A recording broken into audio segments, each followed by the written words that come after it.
Se você está fazendo algo que todo mundo está concordando, possivelmente não é inovador. Então, você está fazendo algo diferente, você tem que estar ligeiramente exposto ao ridículo ou ao fracasso.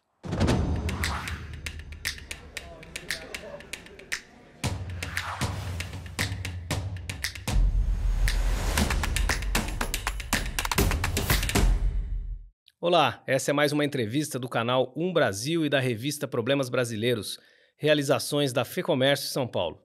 Nós estamos em Lisboa, em Portugal, para acompanhar o Web Summit e hoje vamos conversar com Emiliano Abad. O Emiliano já fundou diversas startups, passou por empresas de tecnologia como o El Hub, Gympass e Log e agora está fundando uma nova startup no segmento de imóveis. Emiliano, obrigado por aceitar o nosso convite. Emiliano, você saiu do Brasil para trabalhar num escritório da Log, em Portugal, embora a empresa seja brasileira, com operações só no Brasil.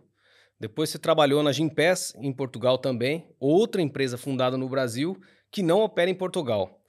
O que trouxe essas duas companhias para cá? Qual é o atrativo de Portugal para atrair tantas empresas? São 2 casos que têm semelhanças e algumas diferenças. No caso da Log, era uma empresa com operação totalmente no Brasil, e ela criou um escritório aqui em Portugal em um momento em que você tinha uma disputa por talento muito grande no Brasil, né. Então você tinha a Nubank, você tinha várias outras startups extremamente bem capitalizadas naquele período ali de 2020, 2021. Então a Log viu, em Portugal, uma oportunidade de você ter um diferencial para atrair brasileiros, né, quer dizer, oferecer de: "Olha, Portugal pode ser interessante, etcétera", e também atrair talentos portugueses, né. Você tem um capital humano excelente também em Portugal. Então a Log tinha um escritório muito dividido entre portugueses e brasileiros e outras nacionalidades também. E Portugal, nesse caso, foi escolhido pela Log. Uhum. Eu não estava no momento da decisão, mas, enfim, a posteriori sei das razões. Tinha facilitadores de língua, etc, entre outros, né. No caso da Gympass, agora o El Hub, era uma empresa de brasileiros, que era sediada aqui em Portugal, que foi adquirida, pela empresa. Agora, o El Hub é uma empresa, de fato, internacional, né, então ela tem presença nos Estados Unidos, em vários países da Europa, muito embora não tenha em Portugal. Então tem escritórios, de tecnologia em mais de um lugar, muito embora Portugal seja um escritório bem grande da El Hub aqui. E como é que foi atuar nesse ambiente multicultural, de pessoas com perspectivas, socioeconômicas diferentes, de nações diferentes? Como é que é trabalhar num ambiente como esse de inovação muito estimulante? É um barato, é um barato. Inclusive, você, ser expatriado quando você vem por uma empresa, quando você vem aqui, por exemplo, pela Log, quando eu vim em 2020, é muito legal porque você já tem uma comunidade inicial ali de pessoas que estão naquele lugar, né. Então você tinha, claro, vários portugueses que trabalhavam na empresa, mas você tinha pessoas tinha até um egípcio, né, na empresa, você tinha pessoas do Brasil, etcétera. Então você tem uma comunidade inicial ali muito legal, né. Então é uma oportunidade muito boa para você trocar figurinha, entender outras perspectivas também, então foi bem legal. Bom, antes de ingressar nessas grandes empresas, você fundou startups, testou produtos, passou por um estágio anterior a tudo isso. Conta um pouquinho pra gente como é que foi o seu início nessa trajetória da inovação. Minha primeira startup, assim, não tinha sequer ninguém falava muito de startup na época.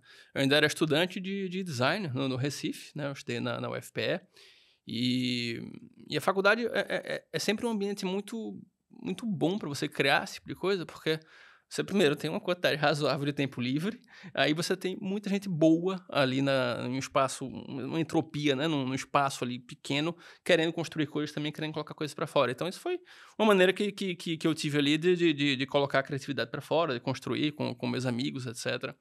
Então, nossa primeira a empresa era um classificado de eventos, né, o que é que vai acontecer nos próximos 3 dias na sua cidade.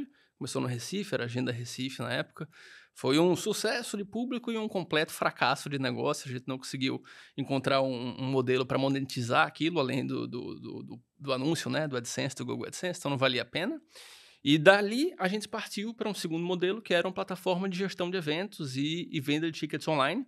É muito um modelo que já existia no exterior, que era o Eventbrite. No Brasil, nós, que era o Eventic e a Simpla, fomos os 2 pioneiros ali nisso, né, em 2011. Aí essa cresceu um bocado, a gente depois saiu do Recife, eu me formei, atrasado, né, por causa da empresa, mas eu me formei, fui para São Paulo, a gente foi ser acelerado ali na época na Aceleratec, que depois virou ACE, né? Uma aceleradora bem legal ali, que na época não era muito glamouroso, né? Startups em 2013. Então, a aceleradora, era grande a aceleradora, mas era dentro da SPM, era uma sala de aula, assim, você ia receber parceiros, era uma banca, assim. Então, não era tão glamouroso quanto depois se tornou. Mas foi uma aventura super legal se mudar para São Paulo nesse cenário. E a gente conheceu muita gente, cresceu muito quando a gente foi para São Paulo e a gente ficou lá, né? Então, a gente ficou com a Eventica até 2016 para 2017, quando a gente foi adquirido pela Simpla, que era o nosso principal concorrente na época, eles eram maiores do que a gente. Então, fiquei um tempinho na Simpla. Depois, quis voltar a empreender, então fiquei, era 100% da Simpla, adorava a empresa, mas eu quis voltar a empreender. E aí foi um período em que eu fui tentar dezenas de ideias diferentes, inclusive a ideia de explorar o mercado, de verticalizar flores. Fui para Olambra, passei um tempo em Olambra, entendendo o mercado de flores, etc. E aí acabei entrando em um negócio completamente diferente, que era homologação de fornecedores em grandes empresas, né? B2B Enterprise, que era um negócio completamente diferente, que essa eu fundei em 2018. A gente foi se acelerar nos Estados Unidos, na Y Combinator, na época, ficamos até 2020. Eu tive um desentendimento com meus sócios, eles continuaram, eu saí da empresa, e foi aí justamente nesse período que eu vim para Portugal, pela Log, no caso. Você mencionou o papel da aceleradora nesse processo. Para quem não é desse ambiente de inovação, qual o papel da aceleradora no desenrolar aí da trajetória de uma startup? Tem aceleradoras que têm perfis diferentes, né? Você tem aceleradoras que têm um papel de formação muito forte, né? Assim, pessoas que nunca tiveram empresa, não sabem como é que funciona, etc. Tal. Então, tem aceleradoras que têm um papel muito forte nesse sentido. Pra gente, quando a gente foi para a Aceleratec Ace, né, hoje em dia, na época, teve um papel duplo. Teve um papel de mentora em muitas coisas. A gente estava começando, de fato, a entender como é que funcionavam as coisas. E também teve um papel pra gente de abrir portas, né? A gente estava chegando em São Paulo, a gente não conhecia absolutamente ninguém na cidade. Então, eles foram guias pra gente em muitos aspectos. Outras aceleradoras são muito mais hands-off. Assim, você aparece uma vez por mês, troca figurinha, etc. O que todas elas tendem a ter em comum é uma comunidade de empreendedores, né? Quer dizer, pessoas que estão passando por jornadas semelhantes a você e que você pode trocar figurinha. E isso é um negócio importante. Importante porque vai moldando, te ajuda a moldar o negócio. Claro. E você aprende com os erros dos outros, o que é uma maneira bem boa de você aprender.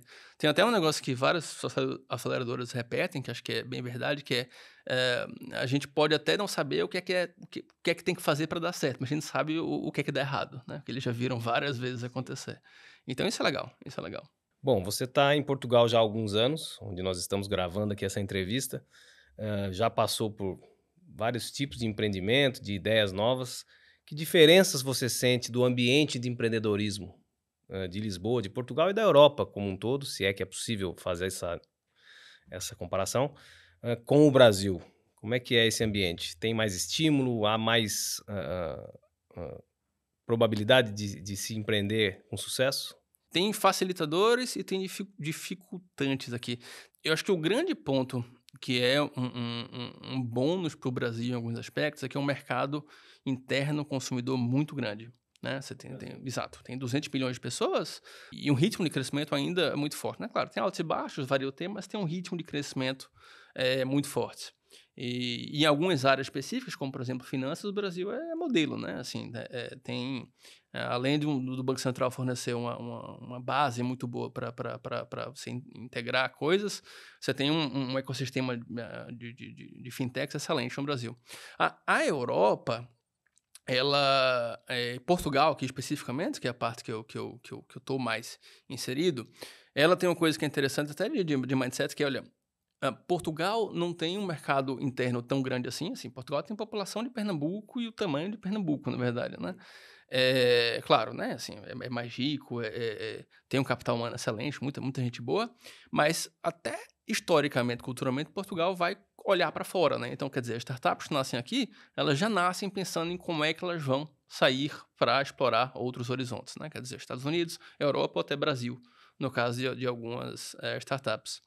Então, o fato de não ter um mercado interno como o Brasil tem é um dificultante. Por outro lado, você já nascer pensando em ir para fora, às vezes pode ser uma vantagem. Porque, e aí isso é um caveat que acho que é bom mencionar, é que A União Europeia certamente é um mercado enorme, tem 400 e tantos milhões de pessoas e uma economia gigante, mas não é exatamente a mesma coisa do que é, por exemplo, nos Estados Unidos, você fazer uma empresa na Flórida ou em Delaware, que é geralmente onde se faz, e você operar no país inteiro. Você tem 27 regulações diferentes, né? Quer dizer, se você fez aqui em Portugal, você vai operar na Alemanha, tem coisas que você precisa saber como é que funciona, então não é a mesma coisa, né? Assim, então o Brasil tem essa vantagem do mercado, por outro lado, tende-se a olhar muito para dentro, né, quando você está no Brasil. Bom, você morou nos Estados Unidos também um período.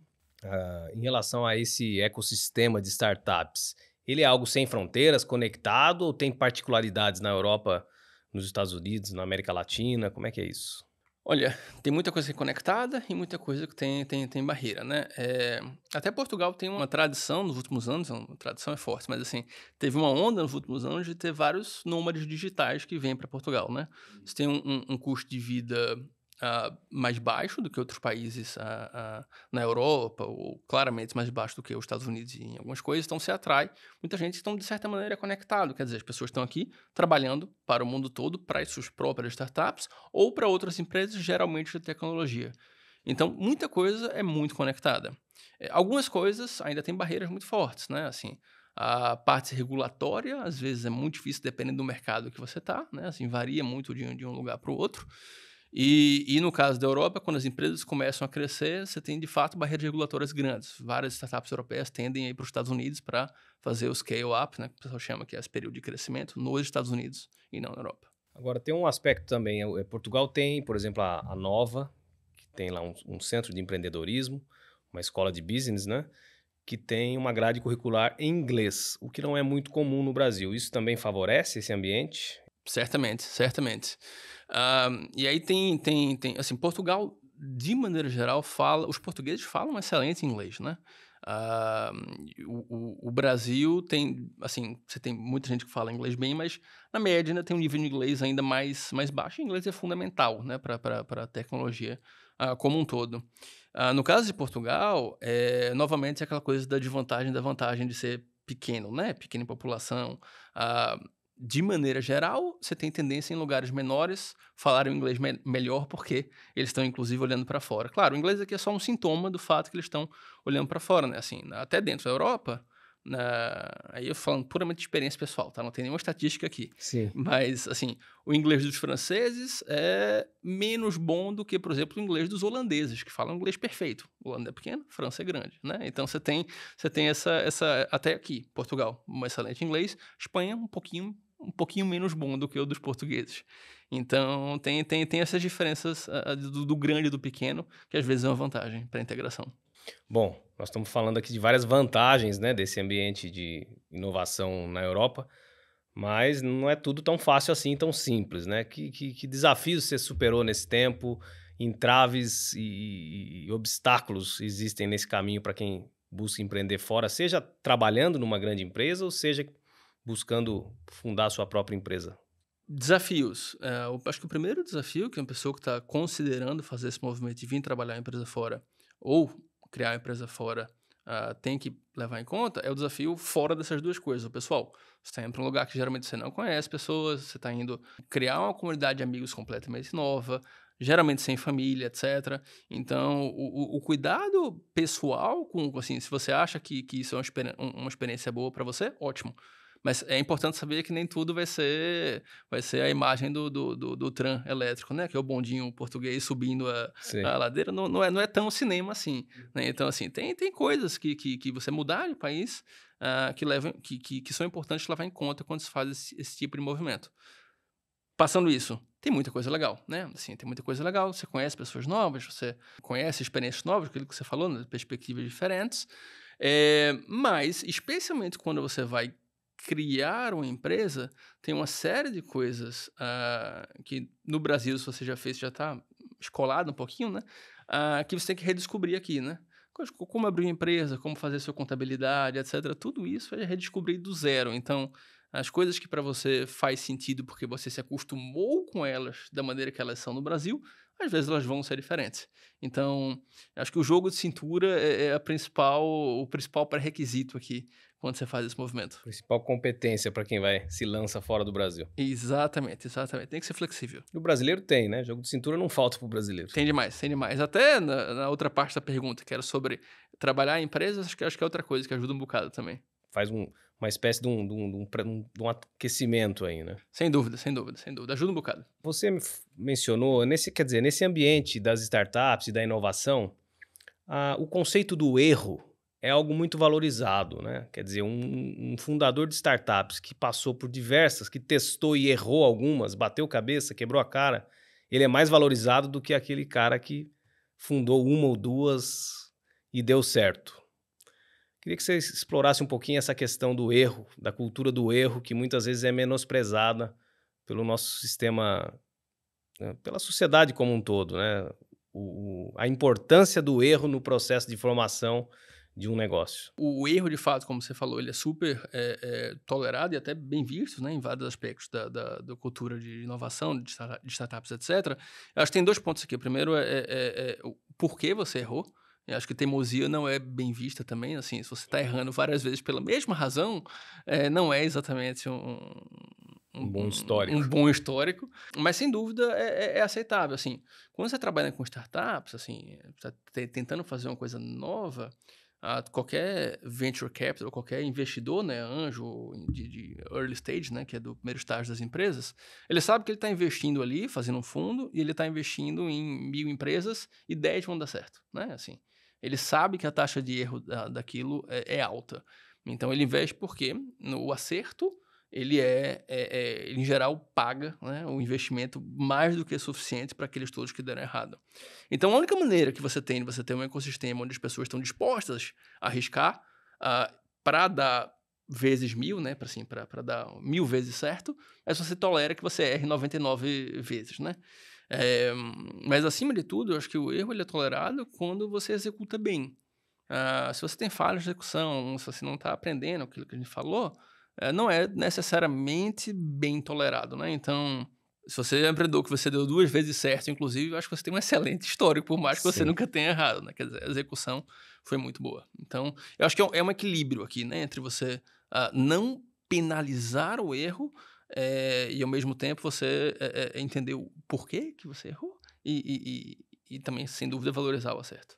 Agora, olhando globalmente falando, quais países ou regiões do mundo têm se destacado nesse universo das startups de inovação e que tipo de produto você consegue nos dar algum exemplo de algum produto que nasceu pequeno, escalou e se tornou uma grande solução para a sociedade? Em termos de país, acho que, especialmente de que tem impacto nas coisas que a gente tem familiaridade, assim, os Estados Unidos é um mundo à parte, né? Assim, a distância que os Estados Unidos está disso para todo o resto é muito, muito, muito grande, né? Então, até aqui na Europa, você vê as empresas com uma capitalização maior do que 100 bilhões de euros aqui, etc., elas são todas empresas que foram fundadas há mais de 40 anos, de maneira geral, né? Assim, raríssimas exceções. Tá. Enquanto nos Estados Unidos, todas elas foram fundadas há menos do que 40 anos, né? Que é Meta, Alphabet, Google, etc. Todas elas são muito recentes.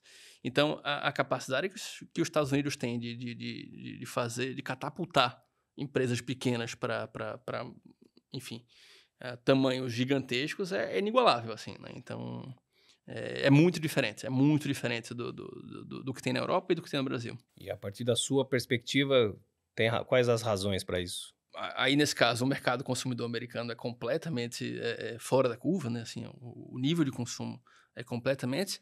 E você tem uma cultura regulatória nos Estados Unidos de você regular após a criação de algo. Enquanto em outros lugares tem uma cultura de você regular ex ante, né? Assim, isso facilita muito para a inovação, né? Então, quer dizer, a Europa já aprovou a regulação de AI deles, né? Desde dezembro Sim. do ano passado, né?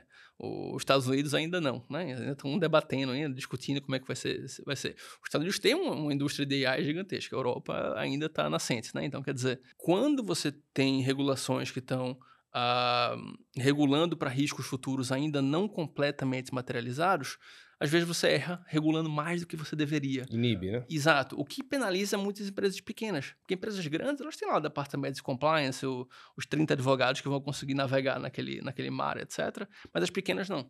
Então, isso é uma vantagem muito grande dos Estados Unidos, que é essa cultura de regular a posteriori e não a priori dos empreendimentos. Sim, pegando carona nessa questão da inteligência artificial que você entrou, o quanto a inteligência artificial tem tracionado aí as startups, facilitado o processo, como é que foi o impacto da inteligência artificial para vocês nos últimos 5 anos? Vamos olhar nesse horizonte.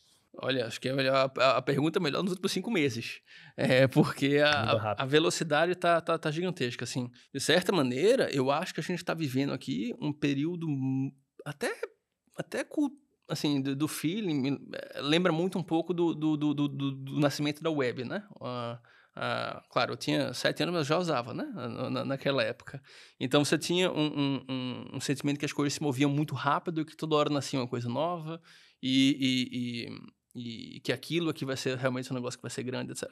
Tá movendo muito rápido e o impacto tem sido enorme, tanto na maneira que você constrói o produto, quanto no produto em si que você está construindo, né?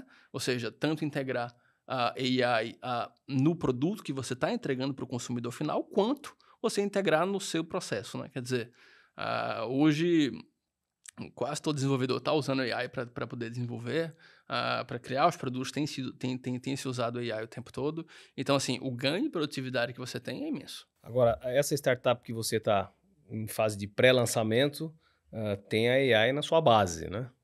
Explica um pouquinho para a gente qual o serviço que ela pretende oferecer e como é que você pretende lidar com a questão da regulação. No caso da gente, o que a gente está construindo é um sistema de recomendação de imóveis com AI, né? Então, quer dizer, a partir das preferências do usuário, a gente cria recomendações direcionadas para os interesses e a gente aprende com o que o usuário gostou e o que ele não gostou, para fazer melhores recomendações. Então, você fala, eu queria um apartamento com 3 quartos, que tivesse varanda, etc. Então, a gente, basicamente, tem uma base enorme de imóveis, então a gente consegue analisar tanto na descrição dos imóveis, quanto nas fotos deles, etc., se está adequado com o que você quer, e a gente vai treinando um modelo direcionado para o usuário, né? Então, isso é o que a gente está fazendo. Eu acho que tem um desafio muito, muito bacana de AI hoje, que é o seguinte: você tem os grandes modelos, que são, né, que são treinados, em geral, por grandes empresas, outros específicos para fins menores, e você tem uma grande oportunidade aqui de aplicações, né? Quer dizer, qual que é o uso que você dá a partir desses modelos para consumidores. É aqui que a gente está trabalhando, né? Para poder entregar para um uso específico, porque eu comprei um apartamento há pouco tempo e eu achei que Sim. tinha uma oportunidade aqui. Para ser super sincero em relação à parte da regulação, eu ainda estou estudando. Tem uma parte, a regulação foi aprovada há pouco tempo, e tem enfim, exceções para startups, justamente para tentar endereçar aquele problema que a gente tinha mencionado sobre barreiras para pequenos, que ainda estou em fase. Mas a gente tende a não ser tão afetado porque a gente não está usando dados enfim, né, de copyrighted, né, que é de propriedade intelectual para treinamento, que é um ponto que, em geral, pega bem mais forte na regulação. Bom, você já tem alguns anos aí empreendendo nesse ambiente de startups. Que segmentos foram os mais impactados e têm mais perspectivas de sucesso aí nesses anos que estão por vir em relação às startups? Legal. AI, sem dúvida. Sem dúvida, AI é possivelmente a maior oportunidade que vai ter nos próximos X anos. E você tem outros mercados nascentes também que estão tão fortes, né? Assim, a Quantum. A quanto ela entrega que tipo de solução? Não, Quantum Ah, enfim, Quantum é é, Deep Tech, no caso, é né? uma. Para processamento quântico, né? Tá. Ah, ok. Isso é uma área que é diferente do tipo de startup que a gente está acostumado, porque em geral requer bem mais investimento, né? Tá. Você tem startups fazendo bastante investimento, novamente, assim, mais nos Estados Unidos e na China também do que na Europa. Mas a AI, para as coisas que devem tocar mais na gente no dia a dia, possivelmente está, enfim, vários graus acima de qualquer outro aqui. E em relação à formação de empreendedores e de fomento a esse ambiente de inovação, ainda no ambiente acadêmico, como é que você enxerga isso no Brasil e aqui na Europa? Existe uma conexão entre faculdades, entre o ambiente formativo e o mercado de inovação e startups? Legal, isso assim, já faz uns bons 10 anos, né, que eu saí da minha faculdade, da UFPE, mas isso na época lá no Recife, já era, para mim, um dos grandes pontos em que eu acho que era uma oportunidade do Brasil, de maneira geral, né? Que assim, a universidade é um lugar muito bom para você criar empresas, porque você tem pessoas que estão dispostas, novas, com fome, né, de criar. E é engraçado, porque assim, antes de fazer design, eu fiz 2 anos de economia, né? Então eu estava justamente ali no centro que tinha administração, etc. Então, essa é a oportunidade que você tem de você conectar a administradores, designers, a desenvolvedores de software e construir coisas na universidade é muito legal porque você tem uma entropia, né? Você está todo mundo no mesmo lugar para construir. Então, assim, eu acho que é uma oportunidade que nos últimos 10 anos eu vi bem mais faculdades voltando para isso, para poder construir. Então, eu acho que é super, super bom quando isso acontece. Você mencionou aí o Porto Digital em Recife, né? Existem outros ambientes no Brasil hoje se destacando nesse fomento às startups? Olha, também Porto Digital eu acho que é outro exemplo, né, faz bastante tempo que eu saí de lá, mas assim, no Brasil, assim, São Paulo é de longe o lugar mais profílico, né, que tem mais startups, que é mais, o mercado de São Paulo é enorme e você tem, muita coisa, boa de fazer conexão, né, lá, mas tem outros lugares muito bons, né, Florianópolis tem um ecossistema muito legal, Belo Horizonte tem um ecossistema muito, muito legal, o próprio Recife, né, o Recife tem no Centro de Informática do FPE tem uma formação de profissionais fantástica. Então, isso é, na verdade, inclusive, uma coisa boa do Brasil. Tem muita gente boa de profissional no Brasil. Quase toda cidade média e grande do Brasil tem um material ali bem legal que dá para sair coisa boa.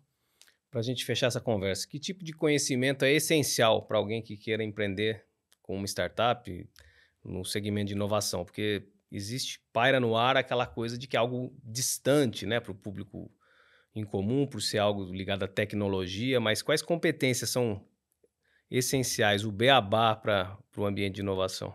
Não ter medo do ridículo é uma qualidade boa. Hoje em dia, até tá um pouquinho mais, né, aquilo que a gente falou, um pouquinho mais glamouroso ter startup, etc. Lá atrás não era, né, era uma coisa assim, meu filho virou um hippie, né. Hum. Você explicar pra sua avó o que você estava fazendo era um negócio absolutamente impossível. Então você tem que criar alguma certa resiliência, uma tolerância ao que as pessoas acham, inclusive porque se você está fazendo algo que todo mundo está concordando, possivelmente não é inovador. Então, você está fazendo algo diferente, você tem que estar ligeiramente exposto ao ridículo ou ao fracasso. Emiliano, obrigado pela sua atenção. Obrigado, Lucas, é um prazer.